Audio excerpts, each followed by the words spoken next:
Hi guys, good morning. आपण आलेलो हे पारेगाव भागात. पारेगाव हे क्षेत्र हे तालुका संगमनेर, जिल्हा अहिल्यानगर या क्षेत्रात मोडलं जातं. हे तीर्थक्षेत्र हे आश्वीर बाबा किंवा आशुनाथ बाबा ह्या नावाने संबोधलं जातं. ह्या जे आश्वीर बाबा हे समाधी इथं अस्तित्वात आहे. हे जागृतीचं स्थान आहे. ज्या भक्तांना आपण मनातल्या इच्छा असत्या त्या धागे इथं बांधले जातात आणि आपल्या ज्या इच्छा आहे ते पूर्ण होतात. अशा प्रकारे जागृत स्थान आहे. जत्रा दरवर्षीप्रमाणे पावसाळ्या सीझनमध्ये, मान्सूनमध्ये ही जत्रा भरली जाते. या अशा हाय गाईज, गुड मॉर्निंग. आपण आलेलो आश्वीर बाबा हे पारेगावमध्ये ग्रामीण भागात, तालुका संगमनेर, जिल्हा नाशिक ह्या विभागात आहे. आपण आश्वीर बाबा किंवा आशुनाथ बाबा असं म्हणलं जातं. हे आपण हे धागे बघतोय ते मन्नत मागण्यासाठी आहे.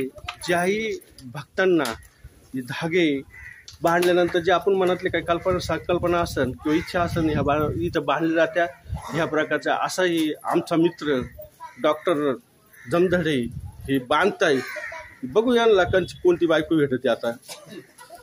आणि जर बायको आणली तिथं दाखवायला सुद्धा आणावं लागणार असं बाबाला. आपलं नाव काय? गणेश जाधव, चिंचोली गुरु. हे जे तीर्थक्षेत्र येतं हे कोणत्या भागात येतं? हे दोन्ही जिल्ह्यांच्या बॉन्ड्रीवर, जिल्हा आणि तालुका. नेमकं कुठलं? जरी असलं तरी हे नगर जिल्ह्यामध्ये आणि नाशिक तालुक्यामध्ये पारेगाव बुद्रुक या ग्रामपंचायतीच्या हद्दीमध्ये आशुनाथ महाराज देवस्थान येतं. आणि हिंदू मुस्लिम या दोन्ही समाजाचं हे दैवत म्हणून इथं दोन्ही माणसं पूजा करतात. हे जे आशुनाथ बाबा किंवा आश्वीर बाबा संबोधलं जातं नाव, ही जत्रा किती वर्षापासून भरली जाते? काय आठवतं का पूर्वजापासून? आम्हाला आठवत नाही तशी. जुन्या काळापासून परंपरा आहे, हजारो वर्षापासून भरत आलेली आहे. हे जे नवीन डेव्हलप झालेलं आहे आता, पहिलं मी आलो होतो 2003 साली. हे डेव्हलप केव्हा केलं गेलं? आपण डेव्हलप दरवर्षी थोडं चालतं. काम असतं आणि काही थोडंसं माणिकराव त्यांच्या निधी दिला होता माणिकराव कुपटे साहेबांनी. बरंच डेव्हलप करतात. आता ही श्रावण महिन्यामध्ये दर गुरुवारी, तिसऱ्या गुरुवारी जत्रा भरली जाते. इथं पब्लिक साधारणतः किती पब्लिक येते? पब्लिकचं डायरेक्ट म्हणजे लाखाच्या म्हटलं तरी होणार नाही. दर गुरुवारी दर्शनाला येतात लोक, परंतु श्रावणातला तिसरा गुरुवार हा भव्य दिव्य. आता जे भक्त आपण मनात इच्छा गाठी बांधतो, या भक्तांची इच्छा पूर्ण होतात का असं तुम्हाला अनुभव आलेला आहे का? देवस्थान हे इथं आजपर्यंत लोकांचा असा अनुभव आहे. आणि या अनुभव ज्यांचा काही कोणाची काही मनातली इच्छा असेल, कोणाचं काही अपूर्ण राहिलं असेल आयुष्याचं, ते इथं येऊन माथा टेकून ज्यांनी आजपर्यंत ज्या भाविकांनी या मनातल्या मनात सांगितलं का देवा हे मा पूर्ण होते, त्याचं मला पूर्ण झालेलं आहे. म्हणून हे जागृत देवस्थान म्हणून सगळ्या महाराष्ट्रभर याचीवाली ख्याती आहे आशुनाथ महाराजांची. म्हणून लांबून महाराष्ट्राच्या बाहेरून सुद्धा भक्त या ठिकाणी येऊन दर्शन घेत असतात आणि मनोभावी पूजा करत असतात. आता आपण कुठून आलेलो आहे भक्त? आम्ही इथले पारेगाव बुद्रुकचे. आम्ही पारेगाव बुद्रुकचे लोकल आहे. चिंचोलीचे. आम्ही पारेगाव बुद्रुकचे. मी रमेश कडाके. तर इथले आता 25 माणसं इथं परिसराच्या पंचक्रोशीचे आहेत. पण एक 8 दिवसापूर्वी यात्रा असते गुरुवारी, श्रावणातल्या तिसऱ्या गुरुवारी दरवर्षी यात्रा असते. तर भरपूर प्रमाणात लाखोनी भाविक इथं येतात. आणि जागृत देवस्थान असल्यामुळे मनोभावी देवाची पूजा करतात आशुनाथ महाराजांची. आपण बघतो इथं स्थानिक लोक आहे. स्थानिक लोकांनी आपण माहिती दिलेली जागृत बाबा हे आशुनाथ बाबा किंवा आश्वीर बाबा हे जे जत्रा भरली जाते ही पारंपरिक जत्रा आहे. ही कितीतरी सालापासून, पिढ्यापासून चालत आलेली आहे. हे मनोगत आपलं जे इच्छा आहे इथं पूर्ण होतात. आणि महाराष्ट्र बाहेरच्या वस्तून भक्त इथं येतात आणि आपली इच्छा पूर्ण करण्यासाठी इथं येतात आणि त्यांच्या पुढची इच्छा पूर्ण होतात असं स्थानिक लोकांनी सांगितलेलं आहे. तर आपल्याला काय अनुभव आलेला आहे ह्या आशुनाथ किंवा आश्वीर बाबाच्या ज्या समाधीवर आलो आपण इच्छा मागितल्या त्या आपल्या काय कंप्लीट झालेलं आहे?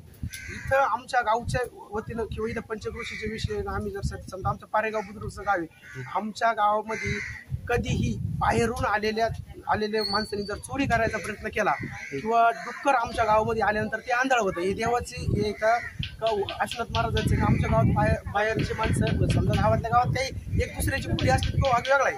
पण बाहेरून कधी चोरी गावात होत नाही आणि डुक्कर आमच्या गावामध्ये कधी येत नाही. ते लगेच आंधळ होतं भानगडी. आणि बऱ्याचशा गोष्टी अशा आहेत त्या देवाला सांगितल्यानंतर जर पाणी पाऊस कमी असला इथं गावातले सगळे भाविक लोक आले आणि तिने जर त्यावेळेला जर साकडं घातलं की बाबा पीक पाण्याची फार अवघड झाले, पीक जळू राहिले आमच्याकडे शेतकऱ्यांनी जरी साकडं घातलं पंचकृषीतले माणसं येऊन, तर तात्काळ 4-8 दिवसामध्ये 2-5 दिवसामध्ये तात्काळ काही व्हायला भरणीपुरता व्हायला पाऊस होतो. हे सगळं पंचकृषी इथं सांगत तुम्हाला सगळे माणसं सांगते असा विषय. ओके, भक्तांनी जी आपले स्थानिक भक्तांनी पारगावमधली ती माहिती दिलेली. स्थानिक भक्त हे चिंचोली इथून 4 किलोमीटर आहे.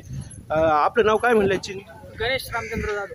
हे गणेश रामचंद्र जाधव हे चिंचोली 4 किलोमीटर हे पारेगावचे स्थानिक लोकल पब्लिक सांगतात का इथं आशुनाथ आशुरबाबा हे जागृतीचं स्थान आहे. तरी मी आव्हान करतो महाराष्ट्र बाहेरच्या जनतेला का आपण इथं यावं, आपलं मन इच्छा पूर्ण करावं, इच्छा मागावं आणि हे आशुनाथ हे जागृत तीर्थस्थान असल्यामुळे आपली इच्छा पूर्ण होतील अशी मी जनतेच्या वतीने इच्छा प्रकट करतो. जय श्री. आपलं नाव काय?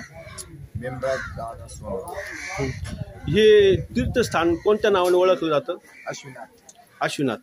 आणि याला जे पहिलं संबोधलं जातं तर आशुर बाबा सुद्धा संबोधलं जातं का आशुनाथ संबोधलं जातं? आशुनाथ नागपंथी.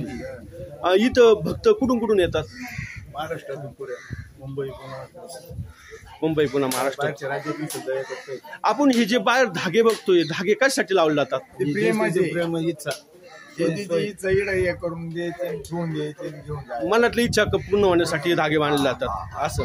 आणि आशुरबाबाची ही जत्रा, आशुनाथाची जी जत्रा भरली जाते ही कोणत्या महिन्यात आणि केव्हा भरली जाते? श्रावण महिना 3रा गुरुवार. श्रावण महिन्यात 3रा गुरुवार. ओके. ही जत्रा शेजारीच भरली जाते बा. इथंच एवढा परिसर आपण बघतो हा परिसरामध्ये जत्रा भरली जाते अशा प्रकारे. ओके. मोठा परिसर. ही जत्रा येथील जनता भरवती का कस? पारेगाव ग्रामपंचायत बुद्रुकच्या अंडर खाली चालू. थँक्यू.